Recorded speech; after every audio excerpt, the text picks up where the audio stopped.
дојдовме на план и на идеја да се организира, значи во одморалиштето на МВР во Пониква, кое што ни е ставено на располагање во соработка со владата на Република Македонија, да може да се направи таа рехабилитација во малку поинакви услови, да се направи ресоциализација, да им се пружи психолошка подршка.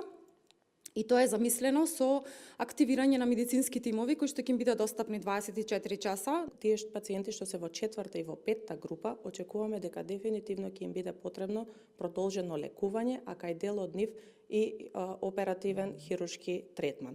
Особено се однесува на пациентите што се во 5-та група.